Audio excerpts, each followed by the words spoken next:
All right, hi, it's Chris Petri. Thanks so much for coming by. We're painting oils. You're going to have so much fun. You're going to enjoy this. We're going to create wonderful colors. We're going to show you how to mix all of the colors. We have a beautiful palette of oil paint colors. You're going to learn how to mix all of these colors to create this beautiful painting. We're going to use this as our subject matter, which is a photograph from one of my books. I have a watercolor book out, incidentally. I paint in watercolors as well. So if you're just watching here for oil painting, that's great. But I also do watercolors. If you ever want to check me out on YouTube for watercolor painting, feel free. You just type in Chris Petri watercolor paintings and you'll find all my watercolor paintings. But in any case, we're painting oils here, and we're going to use some watercolor paintings and then just paint those in oils. Perfect way to transfer some beautiful paintings right into oils. We're going to show you all that you need to know about mixing colors. You just saw the palette. You see the painting right here. We're going to show you the brushes you're going to need. We have all the brushes right here.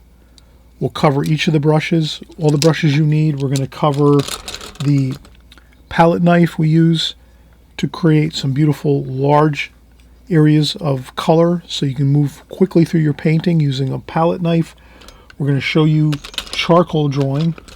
Charcoal drawing is basically you're going to take your charcoal stick and then take this photograph of this painting and then transfer it onto this canvas, and we'll show you exactly how to do that.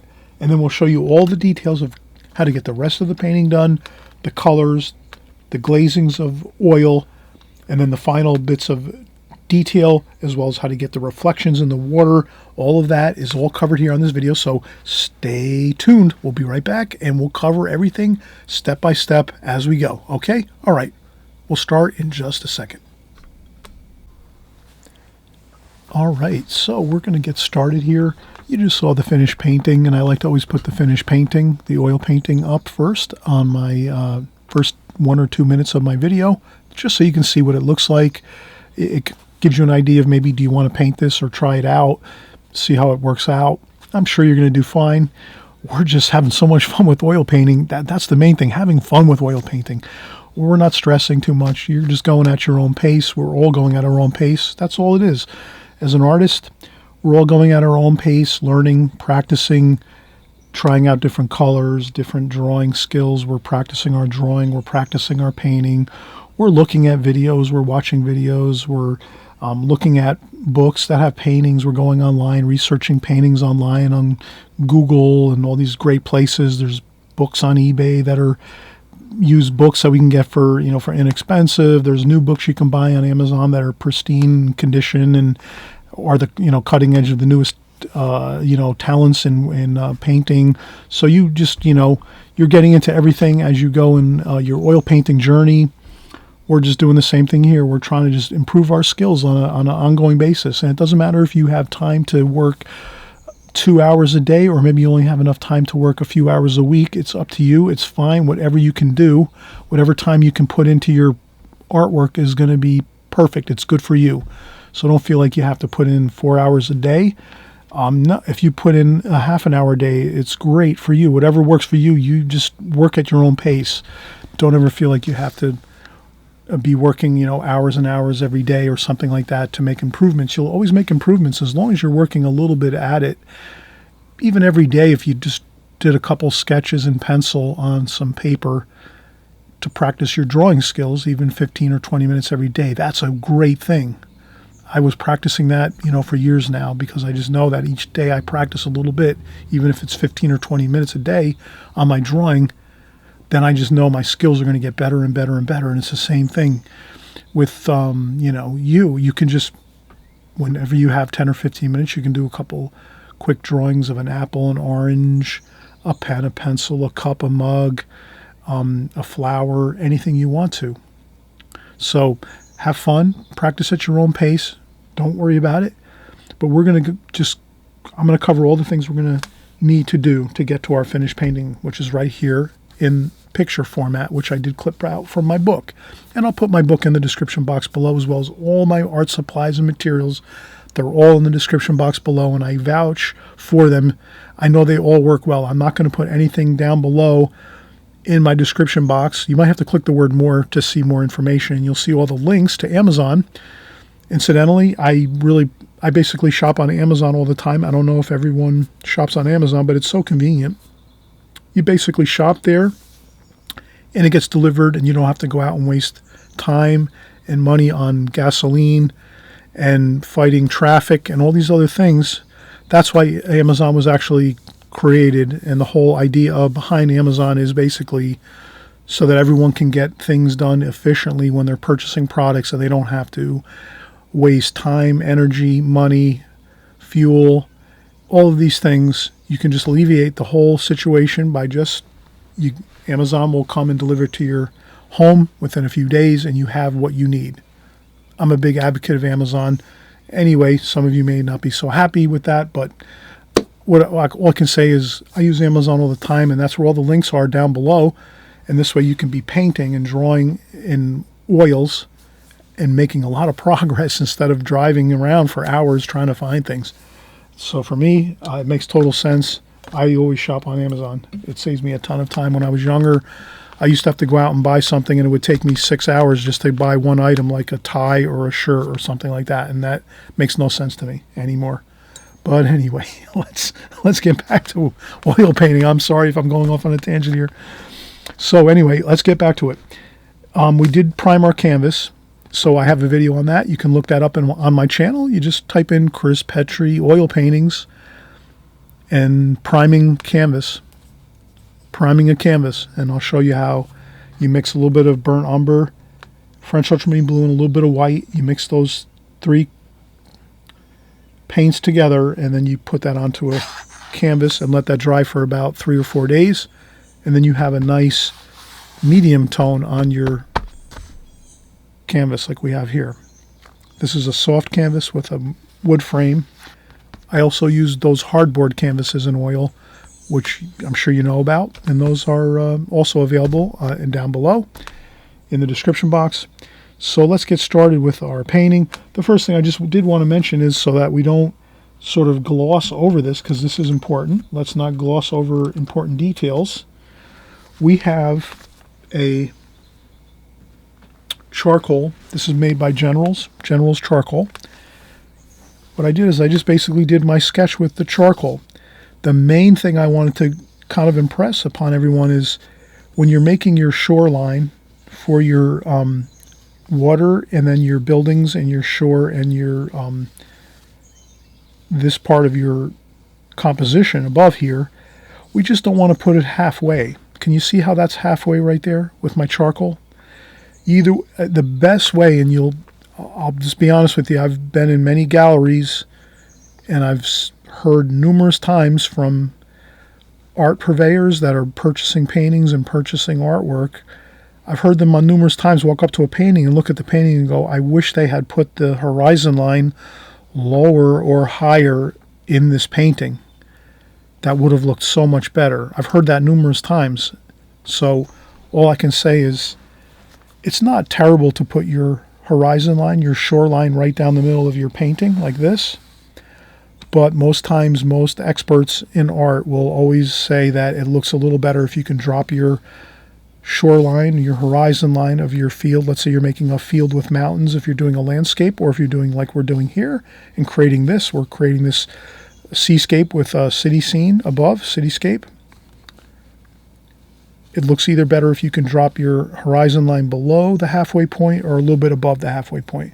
And what that essentially means is you'll either want to see quite a bit more sky in the painting, or quite a bit more water or land in the painting, versus splitting the painting right in half. Hope that helps with your compositions. I think you'll, after we've just talked about this for this few minutes or so, you'll probably have made a note already on some note paper, or mentally you've made a note and said, okay, I think that's smart, and I think Chris is, kind of telling the truth here. He's not trying to make me, aware of something that I'm not going to need to use. This is something, you definitely want to always consider that. But sometimes you will make your painting halfway in certain situations. But give it a second thought when you do that. And, okay, so that's what we did here. We made sure that we didn't go halfway with our shoreline. We went down about a third of the way up. So this is a third, this is a third, and this is a third. So we used the thirds rule of 1/3, 2/3. So either 1/3 shoreline here or 1/3 shoreline up here.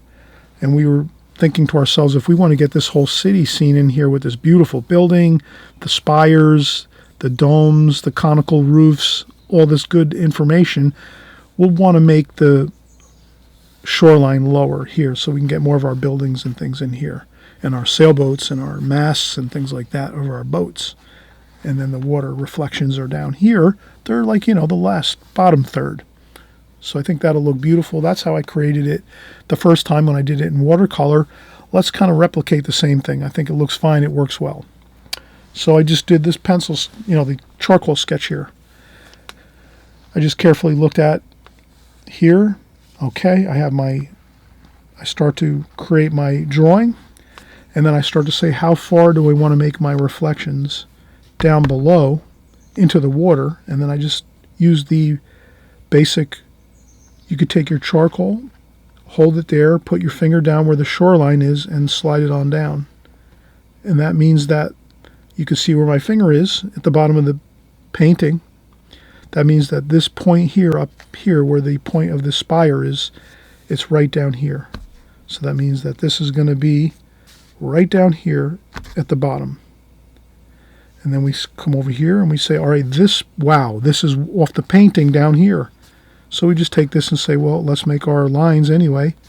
We'll come down here and make our lines here. And this here, the edge of this wall here, that goes up to the roof there. If we go down there, we have it there. Then we say, okay, how far is the top of this roof? Where does the top of this roof here on this structure, where does that fall into the reflections in the water below? We could just take our charcoal simply and say, okay, we'll put our finger right where the shoreline is, and then we slide it down and say, that's the same spot that top of that roof needs to be down in the water, and that's right here where my pointer finger is. You can see that? I know you can see that, and that's where I made my line right there. And that means the sky color up here needs to be down in the water at this point down here, and that's really important. That's a key importance of the painting, is to make sure that our reflections of our structures above here are reflecting down in the water correctly, and then we're also seeing the reflections of the sky correctly. And I will peel off this tape when I'm done with the painting and put the paint and mix and blend the paint in there, but I have to have the tape on my, forgive me, but I have to have my tape on my canvas here so that it doesn't slide around and move around. So we have to leave that on there for right now, but we will move that away later. And then, okay, so now we're going down here. Then we have our boats, our masts of our boats here. And we could take this and say, okay, the masts of the boats up here, they're up here. We already sketched them in, and now we want to know where are those masts going to be below the horizon line of the shoreline. So we just take that and say that's the top there. I put the pencil or the charcoal at the top of the masts up here, let's say, like up there. Then I put my pointer finger down here, and then I just take and move it down this way and go, okay, wow, okay. It's right down almost to the bottom of the canvas. And then we know where we have to put the rest of our masts of our boats. And that's pretty much it. So that's the charcoal drawing. And again, you can sort of see how I did this. This spire and roof here is not quite halfway. That's about halfway right now, right there across the whole painting here. And if you were to go across here, halfway is about there. So you can see that this is a little bit left. This spire here is left of half by a little bit. Here it's a little more. Halfway on this canvas is about here. So I snuck this over a little bit to the left. But you can see it's off center. It's not directly in the center of the painting. So I wanted to keep this a little bit off center. And I did the same thing here, a little bit off center that way. And that's all you really have to remember as far as layout of your design of your painting. You kind of want to avoid dividing things in half, your paper. You don't want to put this structure, this large structure here with the spires and the roof, the conical roof and everything like this, we don't really want to put that halfway in between the painting. We'd rather slide it over a little bit like that so that it looks a little bit off center. That's all I'm saying. And the same thing with the vertical shoreline. The shoreline, we don't want to go exactly center across the painting. We want to drop it down a little bit. Or you could, if you didn't have these tall buildings, you could make your waterline higher.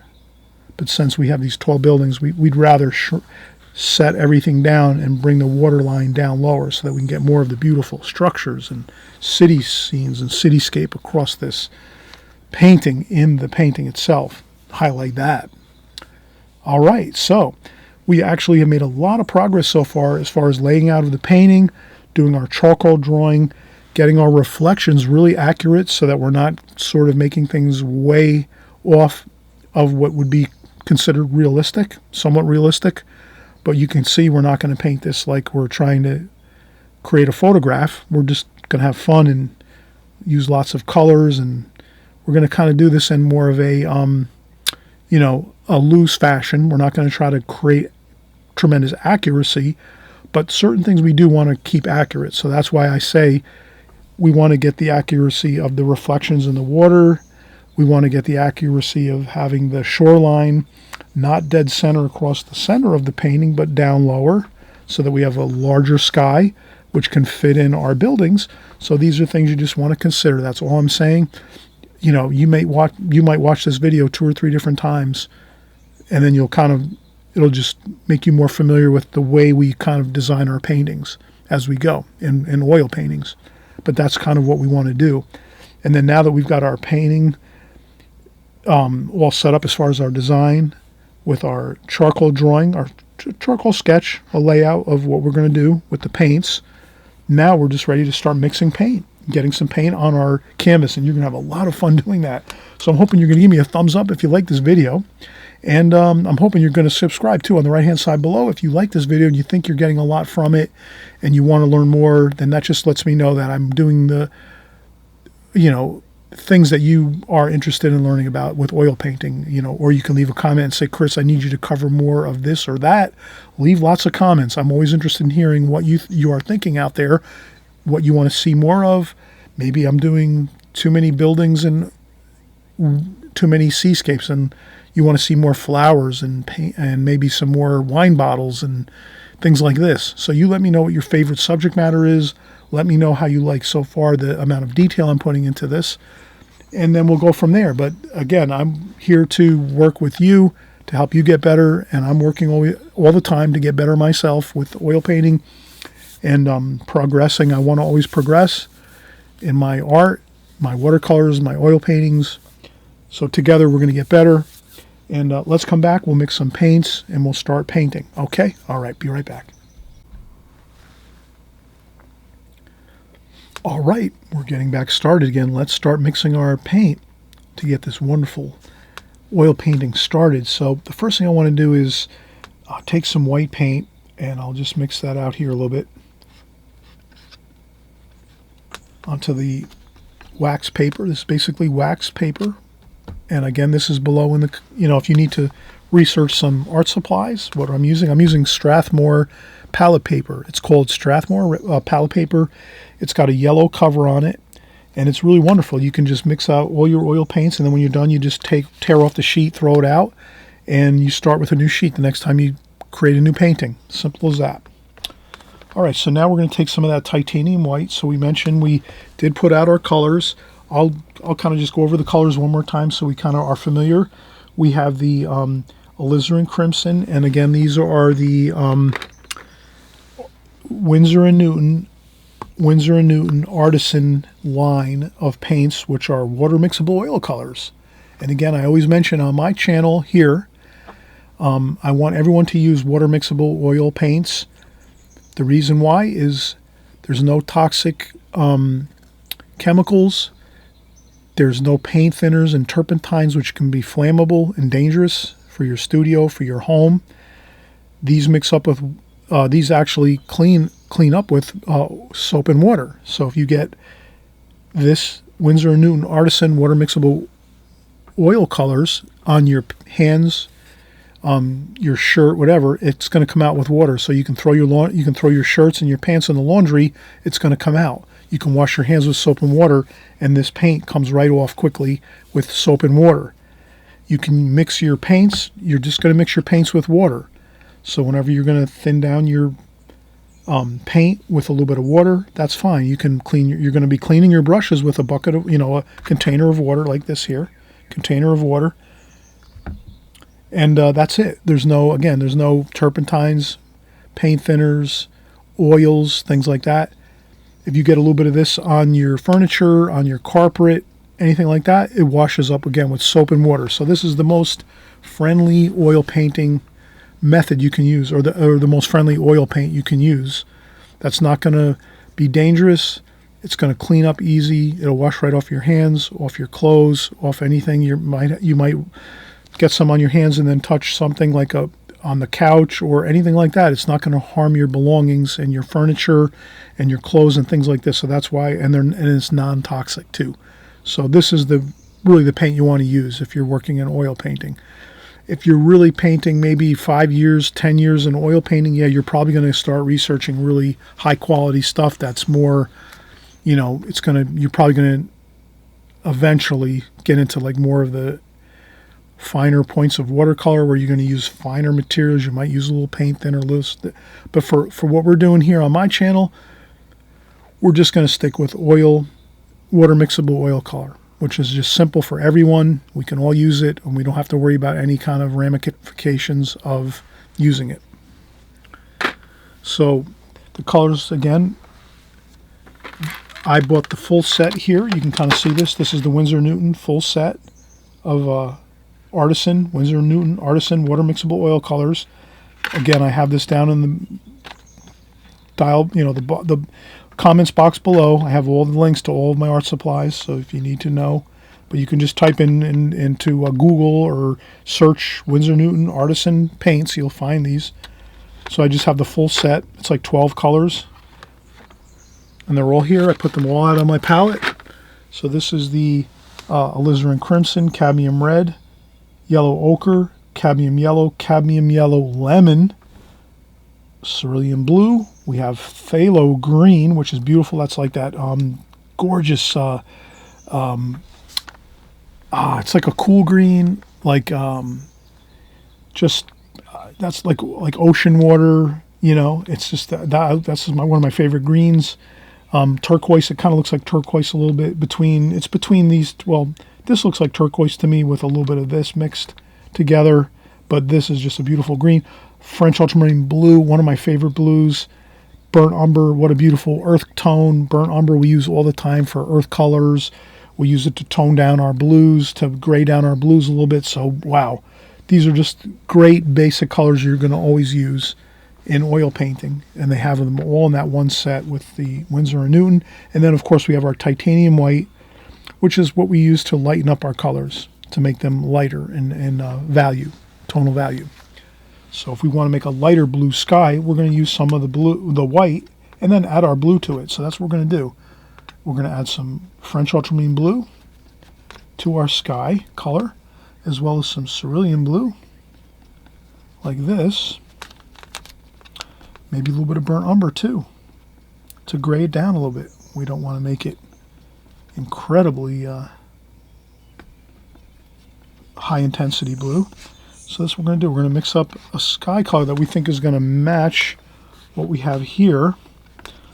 I don't know, maybe we're going to add a little bit of yellow ochre. We'll try some of that in this.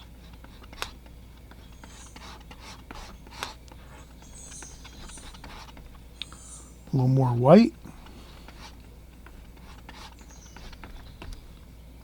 Maybe more white. We'll keep adding more white. Maybe we'll use all of the white.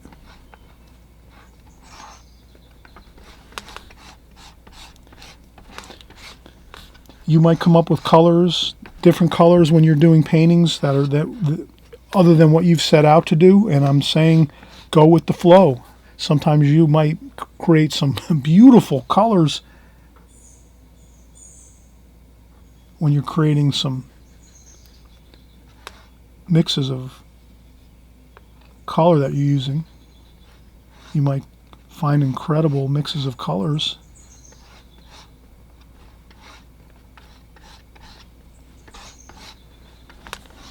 Okay, so you see that I've mixed that blue. You can always take it and hold it up to the paper and say, does that look pretty much close to what I'm looking for? And you might say, yeah, wow, yeah. Yeah, that looks pretty close. That is pretty close to what that looks like, right? Like that's pretty close in color and tone. And that's when you just go right down onto your palette, onto your paper, I should say your canvas, and get that on there.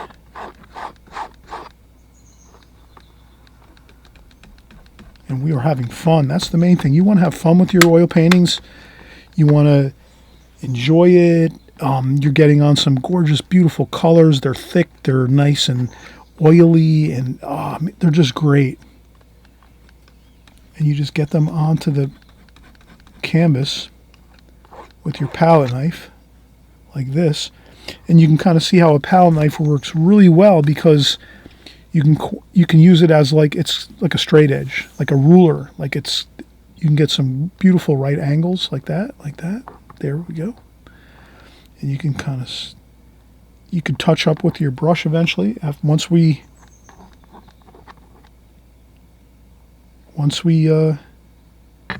get further along in our painting, we're going to use the brushes. So that's one thing for sure. We're going to use brushes. But right now we're just going to use our palette knife to block in the large color passages in this oil painting first. And again, you're having fun with this. You're enjoying this. This is something that you're feasting upon the colors, the fun of applying this paint with a palette knife. You're going to get into some brushes next. And it's fun to work with. It's oil. It's kind of nice and fun to work with. You have plenty of time to work. You don't have to stress over, oh my God, is it going to dry in 30 seconds? No. So if you've been working in watercolors for some time, you'll notice that oil paintings give you a lot of versatility as far as your time is concerned. You can wait 2 hours or a day and come back, leave it right here like it is now, walk away for a day, come back in a day, and you can just start painting again just like this. You can't do that with watercolor. You can't do that with acrylic painting. So I think oil paintings the oil medium is excellent and really worth putting some time into to learn, along with watercolors, because I know myself, I'm always going to be a watercolor artist at heart and stick with that 100%, but I am going to, again, I mentioned I am going to start working in oils a lot too, so I'm going to devote my time to oils and watercolors because they're both incredible mediums to work in, and I'll convince you of that as we go. So we worked intelligently to get this color.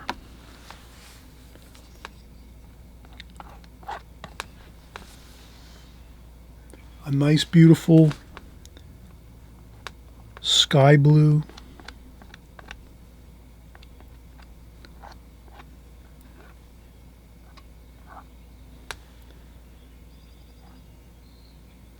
And you don't have to worry about any marks that you might leave with your palette knife. That's fine. That looks good.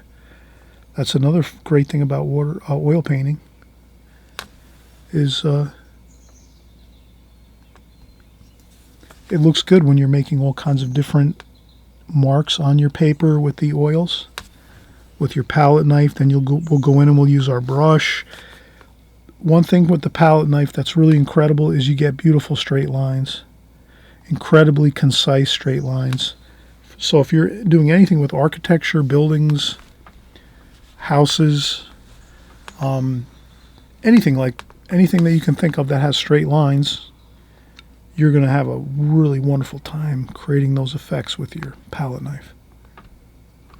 Okay, so now let's work right on down before we take a break. Let's work down in this section here, and we notice that the sky is reflecting right down into the water like this.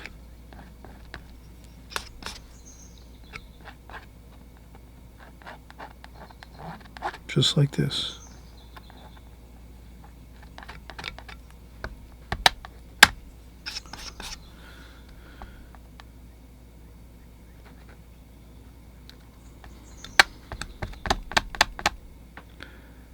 And you might see me leave a little bit of the canvas showing like this.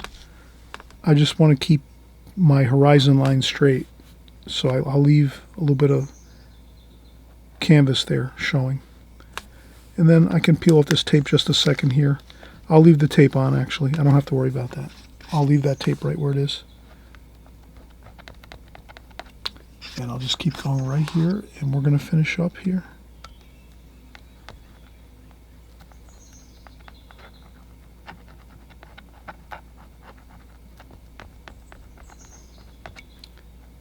And look at that, we're getting the sky reflections right down in the water.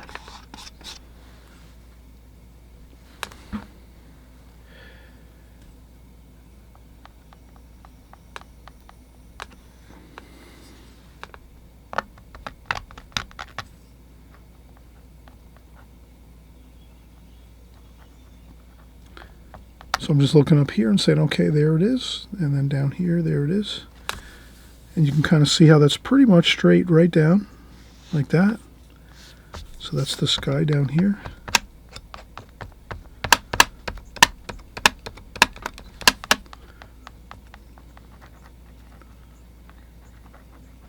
And you're always refining and redrawing things with your paint. So if you can just imagine, when you're creating your oil paintings, you don't have to worry too much, because you can always add more paint and paint over sections or areas to get more of the detail that you think you might need as you go. And then here I'll just pick up the rest of my paint that I was using, and I say to myself, well, there might be a little bit of sky sparkles of color here and there, maybe a couple sparkles of color.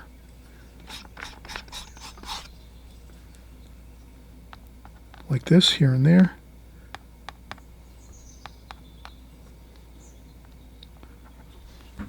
So I'll put a little bit of sparkles of this paint like that, just to kind of feel like we can take that sky color and kind of blend it into the rest of the painting in areas that aren't necessarily the sky. But we have some of that sky color bouncing around and creating a few little bits of interest. Okay, perfect. We're halfway there. We're halfway completed with this painting, and that's the fun of it. With oil painting, you can definitely move quickly. It definitely is a fast application process with oils. You can get a lot done quickly. Okay, so there we go. We used our palette knife. We got down a lot of paint onto the paper. You can use your palette knife in conjunction with any of your brushes, any of your oil painting brushes. Don't feel like you have to use the palette brush all the time. I mean, you have to use the palette knife all the time. Get some of your colors maybe up here with your palette knife, and then you can maybe use some of your oil painting brushes to get some of those colors in and around those different areas down here if you don't feel comfortable with using the palette knife. I'm very comfortable using the palette knife at this point, but if you want to use the brush a little more for this part of your painting, when you want to get your sky colors a little more accurate around the buildings, the shapes and everything like that, feel free, do that. Don't feel like you have to use the palette knife the whole way through. I'm doing what's comfortable for me, but if you want to use the brush a little more, that's fine. Then once I'm done with my palette knife, I just take it, I put a paper towel or a tissue, and I just take the paint off of it. I set it aside, and that's ready for our next time we're going to use it. Other than that, we're ready to start working in with our paintbrushes and get our darks in here, which is our buildings and the reflections down into the water. And I know you're not going to want to miss that, because we're having fun, and we're going to really have some exciting colors mixed up next. So this is just the simple color mix that we use for the blue sky and the water. Wait till you see all the cool colors we're going to mix up for this. We're going to have a lot of fun doing that. All right, so we'll be right back.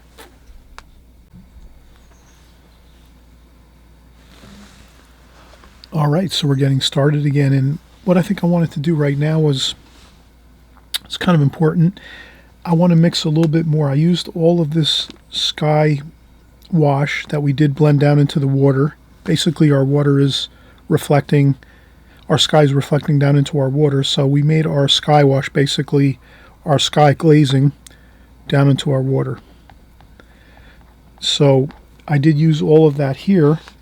So what I'd like to do is try to see if I can mix up a little more of this color by using the same colors we used before, just so we have some more of the same exact mix, as close as we can get at the same glazing as we did before. So I'll take some of the titanium white, and I have okay, so we have some more titanium white there.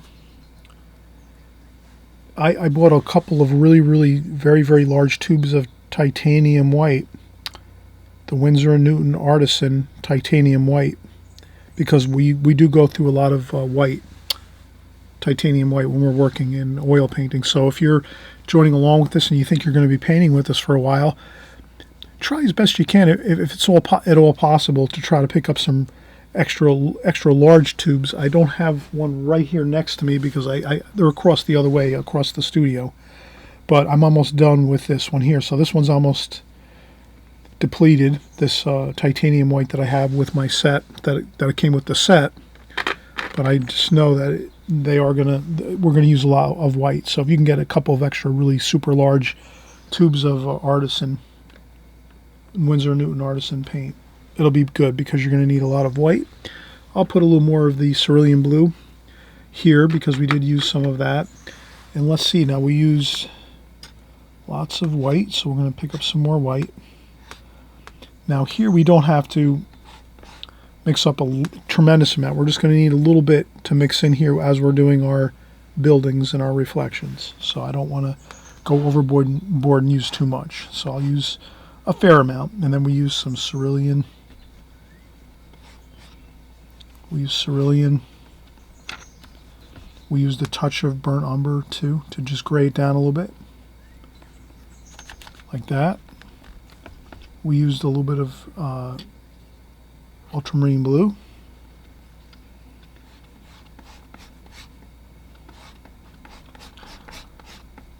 We used a touch of phthalo green too, as well.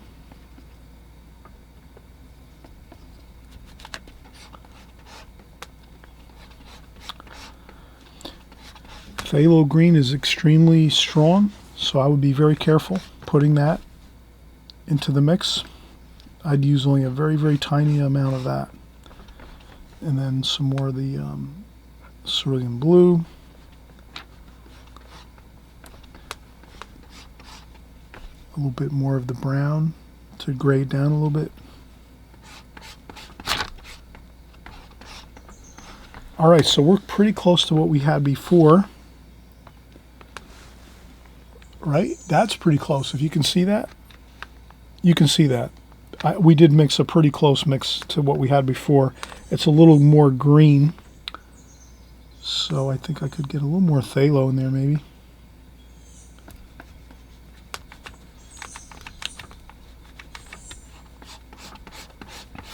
And a little more brown, I think. A little more earth tones to gray it down a little bit.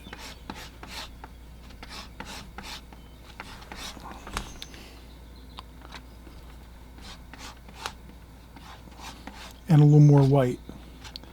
Sometimes you have to use a little more paint than you'd like. So you might have to, sacrifice a little bit of paint to get the right color and tone when you're painting. And I know that's kind of difficult sometimes. I don't like to do it myself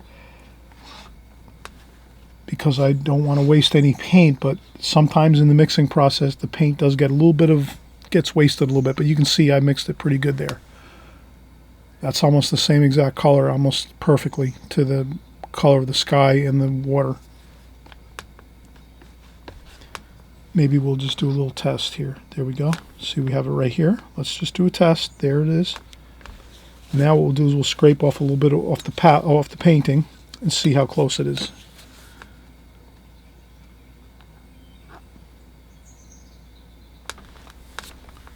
And as you can see, it's really almost exact. So we are in great shape. Now we have our highlight colors if we need to as we work through the buildings and the reflections. We want to add that sky wash and that sky color into the buildings and the reflections, because that'll just tie everything together into one harmonious composition. What we don't want to do is paint the sky and water one color and then start painting our buildings and our reflections a totally different color. So we want to basically, we want to make sure we have lots of the sky color blending all the way through the whole entire painting. All right, so let's grab our paintbrushes now. You can make a decision for yourself and say, well, what brushes am I going to use to create the rest of the painting? I would say, since these buildings are kind of, there's a lot of angles to them and square edges, I would probably use a flat brush. So I'm going to use this flat brush right here, which is a number 1. And I think that might be good enough. And then also let's use the number 4. So the number 1 and 4, and you can kind of see them here. A number 4 and number 1, Rhenish Filbert. These are natural hog hair brushes. That's what we're going to do the rest of the painting with. And I think that's all we need. We just need these 2 brushes to complete the painting. So now what we'll do is, and you can mix your paints incidentally if you want to, using your palette knife. You can mix your colors using the palette knife and then start using your brushes to apply your oil paints.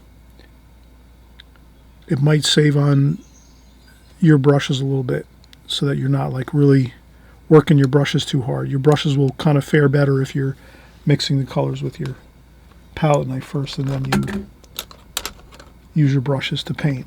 So what colors are we seeing here? We're really free to do whatever we want to really at this point. I definitely know I'm going to want to use the burnt umber, because that's like a earth color, which is like nice. Buildings are earth tones usually. I'll mix in some of those earth tones with the sky color too. Okay, you can leave that marbled. You don't have to. We totally homogenized the oil paint colors for the sky and the water, but for now you can see here, let's get more of a, we're not trying to create a unified, really one sort of unified color. We're going to mix lots of colors in these buildings and the reflections. So I'm using the brown with the color that we mixed for the sky. And I'm just going to leave it like that. I'm not going to mix it and mix it and mix it. I'm just going to leave it just like that. Then let's use some blue. We're going to have some French ultramarine blue, like that. We have some reds and oranges. So let's start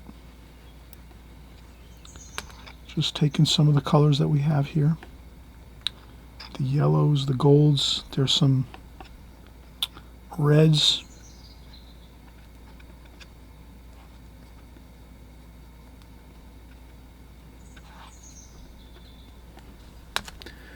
Okay, so we see some reds in here, oranges.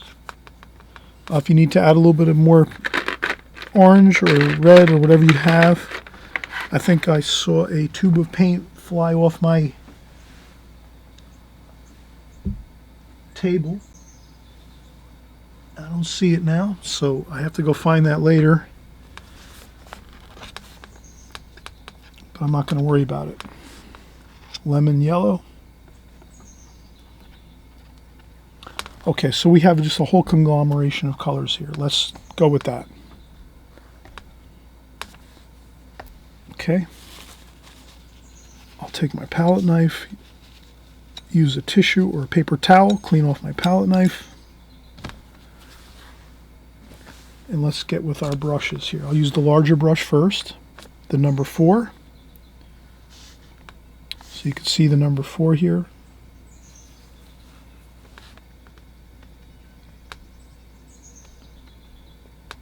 French ultramarine blue, red, all the colors, cerulean blue. Let's just start getting in the colors here.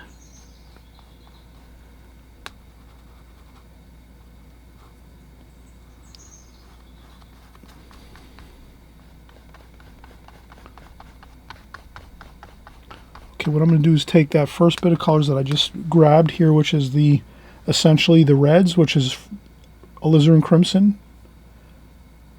cadmium red. There was some yellow ochre in there too, and then I used my lemon yellow and my cadmium yellow and also cerulean blue and French ultramarine blue. So I'm using all of the pretty much darker blues and the reds and just conglomerating all the colors, and then I'm just going to start putting them in here to get the overall dark of the, or you know, pretty much it's a dark value here, I would say. You can kind of see already now that we're looking like it's a little bit of a dark, right? A dark there. It's not quite black or really super dark on the tonal value scale, but it is getting there. And then what we do is let's fill this all in and just get this in. Okay. And I just go in and pick up more of that paint. We're having fun again. Have fun. Have an enjoyable time. See, I did the red there.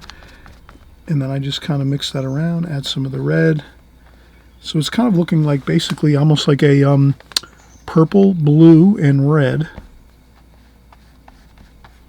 And like I said, have fun with the colors, the mixes of the glazings that you're making with your oils. You'll be excited. Get excited.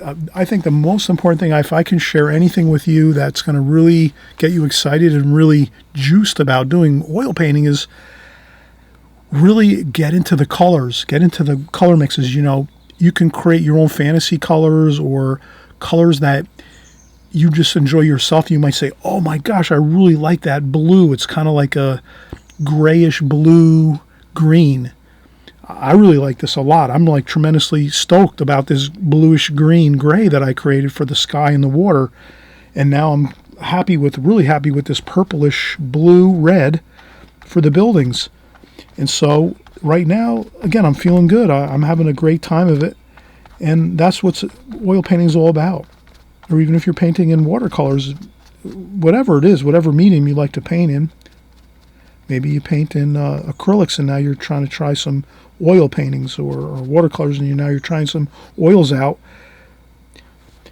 It's so much fun when you can really just mix colors and find colors you really enjoy that kind of make you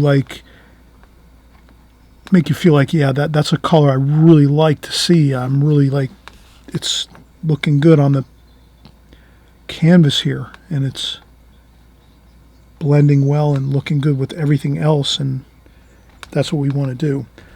We want to just have the colors look really nice, and you can go and take your oil paintings to a more abstract fashion, or you can get more realistic. It's up to you. I really enjoy realistic painting as well as abstract painting. So right now I think this is looking like it's kind of like in between abstract and realism. You know, I'm sort of touching upon both of those aspects of art, where I'm not trying to create an exact replica of a photograph I'm working from. I'm actually working from a watercolor painting that I created, and then I'm going to take it and try to put it onto an oil format and see how it looks. And I'm, again, pretty much enjoying the colors of everything a lot. This is really fun. All right, so you see how we have that. Now, I'm going to need more colors. Well, first thing I'm going to do is use some of the blue, sky color, and the brown and white. And I'm going to try to start getting my shoreline in here, like this, across. Like that. And I think I might just go with this. I might just kind of like, I'm not going to maybe make it as colorful as this, with all of the mixes of colors, But I'm going to use the sky colors that we have and the earth tones and see if I can get something that I think is good from this point. So now I'm just going to start to, I see I'm going to have to make this spire down here, and I don't have that right now. This is going to be below the painting. So, and I need to add a little bit of color here. So you'll fix up things as we go. So let's just talk about this. Let's talk this through as we go. Okay. I'll get a few of these masts in where the boats are. And then the reflections of the masts. Maybe I'll rinse my brush off. I'll grab a paper towel. So I'm rinsing off my brush in water. That's all I'm using is water. No paint thinners, no turpentines, no oils, no whatever oils, oil paintings. A lot of times you hear people talk about walnut oil, different oils. Don't worry about it. Don't worry about any oils, any paint thinners, any turpentines. Just stick with water and water mixable oil paint like we're using. I rinse off my brush after I rinse it good in the water, and now we'll go back in and we'll get some darks. So we'll pick up some of these dark bits here. And we want to get some of those darks. Maybe we can try to see if we can get, yeah, perfect. Like that, and then the reflections down in the water. There we go. Okay.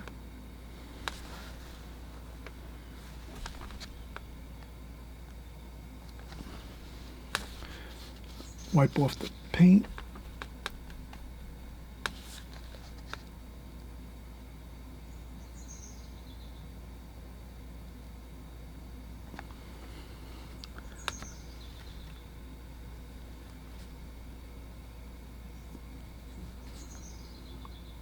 Okay.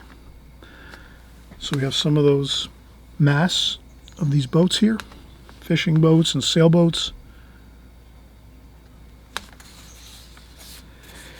And then I think we're really getting close to being finished here. I mean, we could add more. Let's take our paints, maybe. Let's get some cadmium red here. All right, let's see if we can add a little more color to things. Cadmium red. Alizarin crimson. So we'll just add our warm colors, yellow ochre,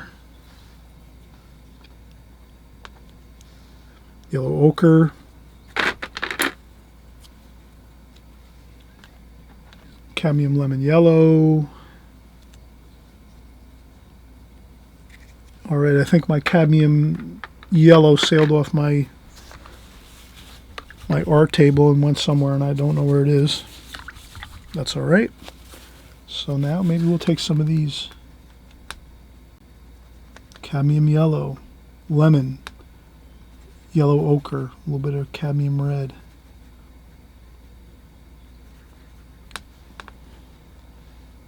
Alizarin crimson. So now you have all these beautiful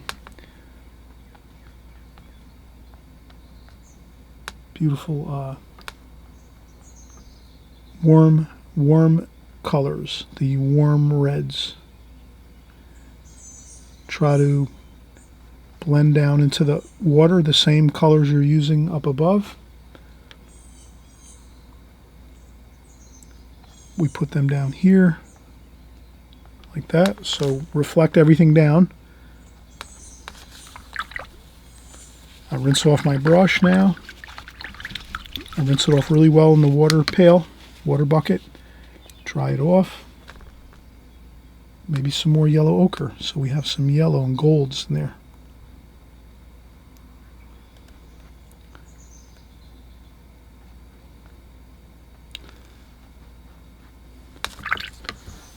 All right, now since this is water we're thinking of, eventually we're gonna take some of this paint and blend it to make it look like reflections. We'll talk about that in a second. So now we want to do some more French ultramarine blue and burnt umber to get a darks. Again, we're going to that's French ultramarine blue, and then we're going to take some burnt umber. And again, sometimes you're going to have to do this as you're painting. You have to squeeze out a little more paint as you're painting. And I think this is a good way to go versus just squeezing out way too much paint and then you have all this waste. So I know you want to try to conserve your colors and not go overboard with like wasting too much paint. And I'm the same way too. I don't like to waste paint because it costs a little bit of money. We're trying to conserve a little bit on how much we're going to be spending on our art supplies. So now we've made a darker dark with the ultramarine blue and the burnt sienna. And now we're going to try to get in a nice dark there. That looks good, yeah. Make that spire.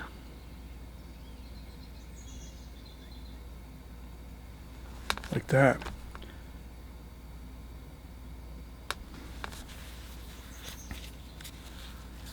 Okay, there we go, yep. And over here, same thing.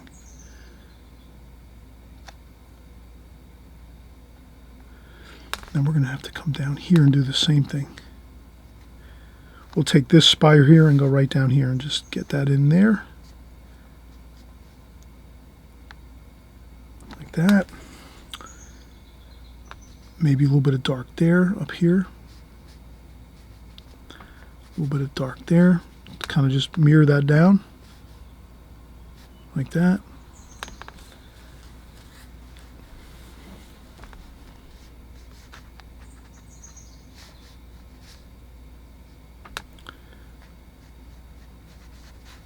I think that's fine. So I rinse off one more time, rinse off the brush. Do a little bit of, I pull it down a little bit like this just to blend in the paint a little bit. And I just blend this up a little bit. Now what I do is I just empty my water container. So at this point, once in a while, you need to we'll empty our water container and pour out some fresh, clean water. Especially with oil painting, you're going to need to empty your water container here and there. All right, so let's do this. Now that we're at a little bit of a breaking point, or a break point where we emptied our water, poured in some fresh, clean water, we just cleaned off our brush.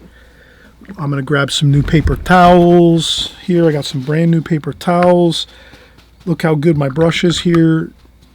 No paint on there, so we can get some fresh paint to finish up here. But I think we're almost there. We almost have we'll get some more of that dark there. We want to make sure, see how we do that? Once you rinse off your brush and get some fresh dark paint, you can put that right on top. And like that. And also too, you can get yourself a little bit of a sharp, take your brush and just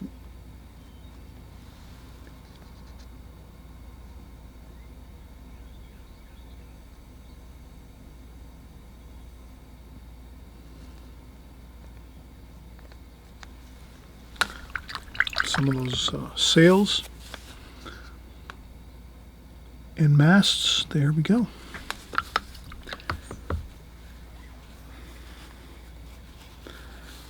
All right, you're going to really see how it comes all together now in a few minutes. You can touch up your sky washes a little bit.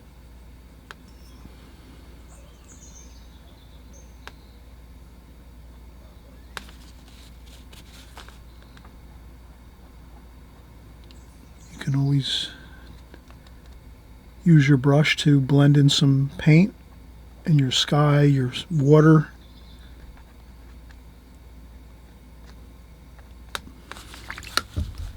But I think now all we have left is to just really finish up the reflections. So let's take a break. We've cleaned our brushes, we've changed our water out, so we have fresh, clean water. And then we're just going to do a little bit of a quick blending of the colors in the water for the reflections to make it look like it's got that feel of water in it. And you'll see how we do it. It's really fun. It's just a two-step process. So we're going to cover the two-step process on how to create those reflections in the water that look really perfect, that are going to give your painting that realistic look of water in the bottom of your painting where you have the reflections in the water. And I think that's all you'll need. And this will be a completed painting. So let's take a quick break and we'll come right back and finish up. All right, we're finishing up, and it's really fun to get to that final stage of your painting when you're starting to just do the final details. It feels great. You've accomplished the majority of your painting. You know everything went pretty well for the most part.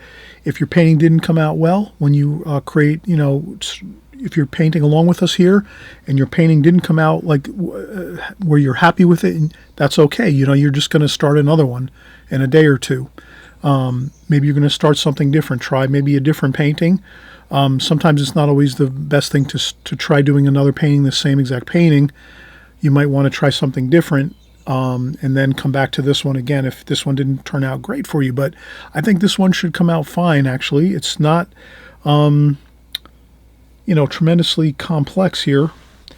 So let's just finish up and see what we can come up with here. So I'll take some of the sky color with a very small, I'm going to use the small number 1 flat brush, which is the hog hair brush, which is the natural hair bristle hog hair brush, number 1 flat brush. And I just want to get some highlights here with the windows. So I'm going to try to put in a few windows here. And I'll pick up some of this sky color. I'll just do that. I'm going to add a few like this. A few windows like that. And then another couple over here.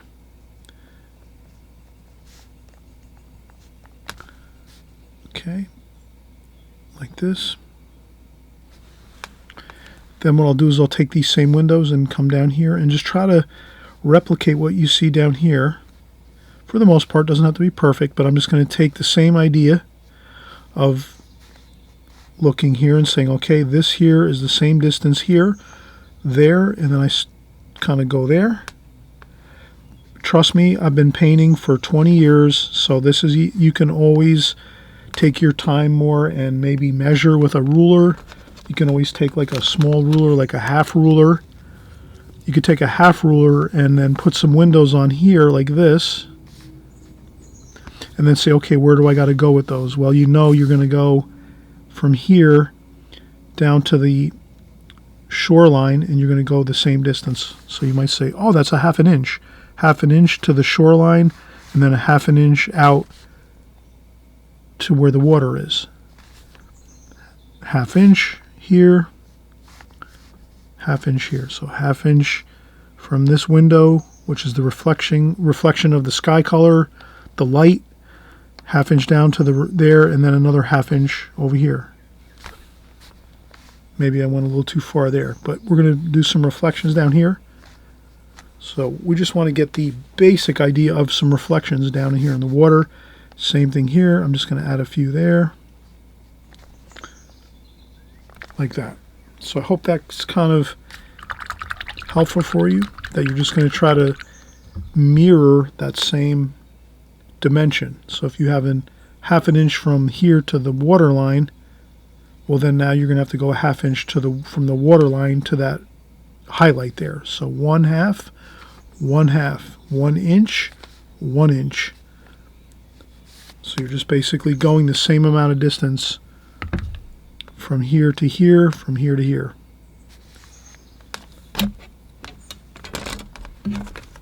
Or thereabouts, pretty close. Then what we do is let's grab our flat brush again. Now what we'll do is we'll take our flat brush, which is a number 4 flat brush, and what we're going to want to do is just gently glide over this here, like this, and then come back the other way, like this.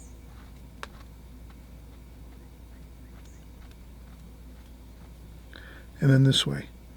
So it's just a matter of going back and forth, little bit by little, like that. And also too, a little bit of a vertical, like this. So if you just do a little bit of a horizontal, light touch, just going across, just barely touching the canvas, and then a little bit barely touching the canvas going vertical, like this, that gives you the reflection.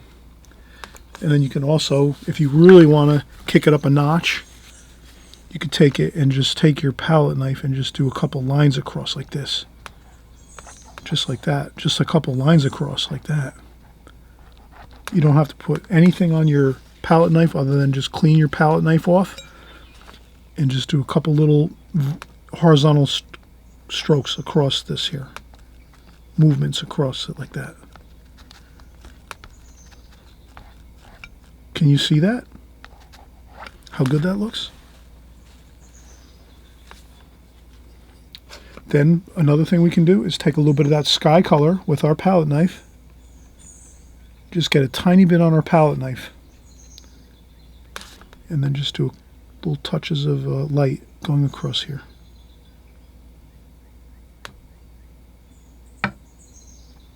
Like that.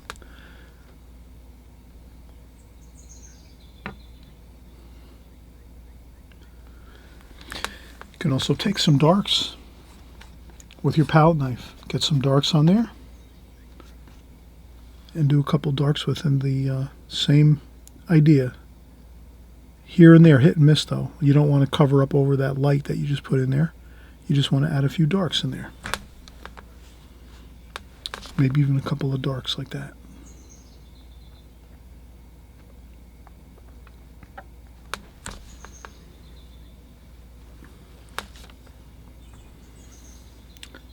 Then we can take this and maybe a couple more darks.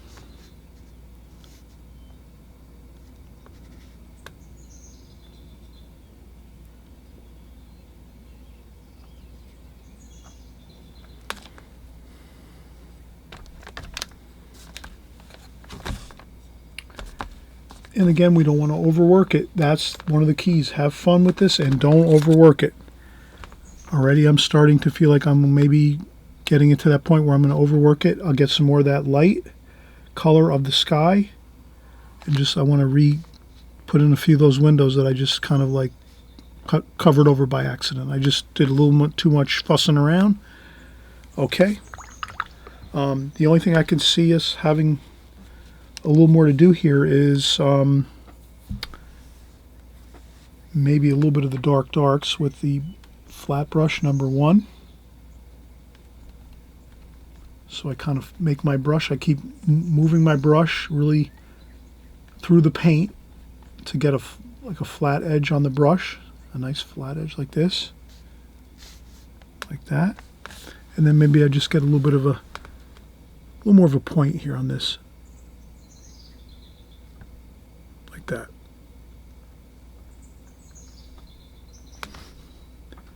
And maybe a few more. You can just get some really good darks, load up the brush with some good amount of paint, and you can get a few little darks in here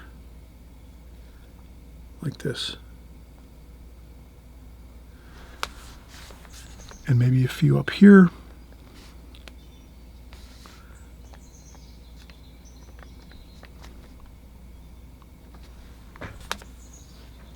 Just add some details to it.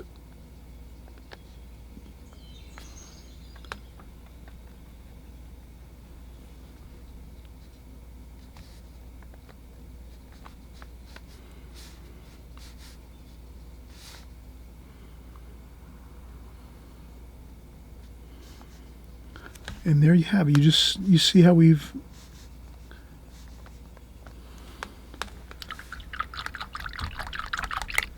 basically created the same painting. We did it a little bit different. We added some windows. You could add even a few more windows in if you wanted to. Take some of that sky color again. Just pick up the sky color. We made tons of that sky color, even though we said we want to be somewhat conservative. We don't want to waste too much paint, but we did want to create that bit of sky color, extra sky color, so that when we did our second glazing over the top of our sky and building, that we had some of this left. So then we can do some more Maybe a few just little dots here and there of light on the windows there at the top of the building. And we could do those same dots here just to... And what I'll do is I'll lift off, just so I just want to show you how I do it at this point. I lift off the tape carefully.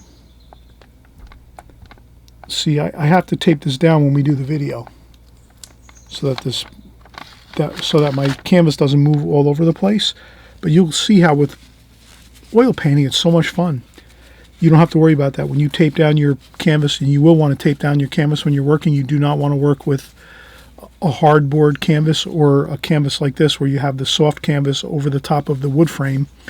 You want to make sure your canvas is taped down to your surface so that it's not moving around, because you could just start painting or making brush strokes and the next thing you know your canvas is sliding around and moving around, and that can really cause a lot of problems for your painting. So what I like to do is I always tape it down, and then here you just take your colors and you blend it right out. And that's all you have to do. Once you tape something down, no worries. You could even have larger amounts of tape on your canvas and it wouldn't even matter, because once you're done, you just take the paint, there's thick paint that we have on our canvas here. Take that thick paint and just thin it right on out, like that, right onto the area where the tape was. You're complete there. Same thing here. I just go right down to the bottom, and that's kind of a dark wash there, so we want to just go right dark with this, like that, because it's all dark, because we said this is very, very, very tall in the painting. So if you were to take this and reflect it down in the water, it goes all the way down off the page here. So actually that's all off the page. And then you can go back in and even fix up some highlights here if you want to, where the sky color would be. So the sky is here. The sky's a little bit over here more. If you can imagine, if we take like a brush or whatever and say, okay, where's the sky over here compared to this feature on this building with the spires here? Well, if we look at it here, we kind of see that we're still, if you look at it here and say, where is this reflection? We're still a little bit too wide this way. So you could take some of that sky color and just fix it up and just go there and just say, okay, we got to make that thinner, like that. And that looks much better. That's about where it is. Same thing here. It's a little bit thinner here. Maybe I went too far, no problem. Rinse off the brush, dry off the brush on a paper towel, napkin, tissue, whatever it is.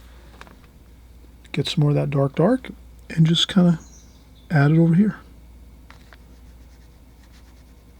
Just like that. Maybe it's a little more and we need to go like that. Maybe it's got to be a little darker here.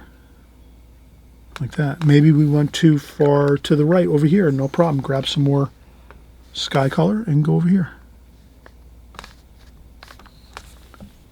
And that might look a little better, and it does. And then over here too, we went a little bit too far here.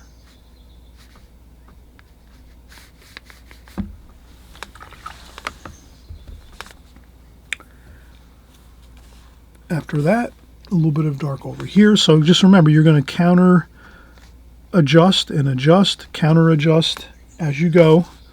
You'll see over here, this is down here like that. Like that. And that is good. And then, oh, I can't forget over here. This is darker over here. Like that. And then you just go across like this. Maybe make a couple little lines like that. A couple like this. Like that. And then you have it. There you go. All right, so we are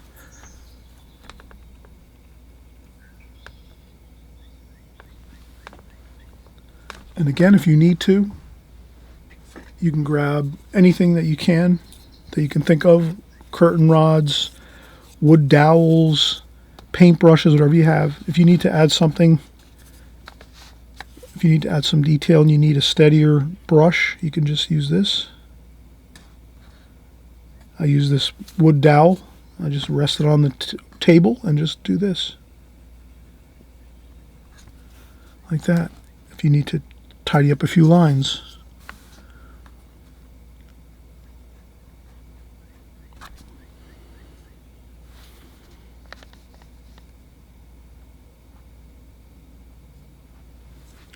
And there we go. We have it. So I'm glad you're here. I'm glad you're painting along with me with oil paints. I'm hoping you'll subscribe on the right-hand side below. All subscribing does really is it just puts you in touch with me so that you don't lose track of our videos and what we're doing here. It just means the next time when I create a new video, you'll get a bit of a notice on YouTube. So the next time you open up YouTube, you'll see that there's a little bit of maybe some kind of notification for you when you get to YouTube and you open up YouTube. It'll say, oh, Chris has made a new video, a new oil painting video, and that's all it is. It just keeps you in touch with me.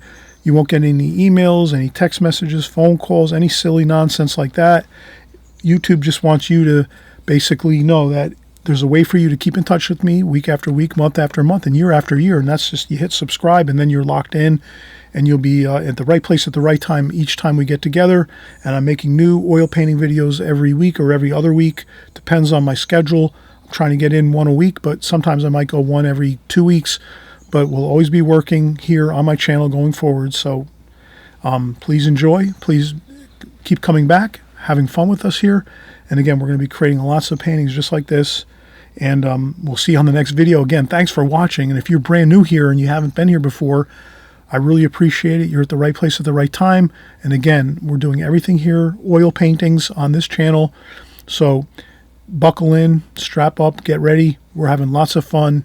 And you'll see all of the details you're going to need for oil painting right here. Okay? All right, so we'll see you on the next video.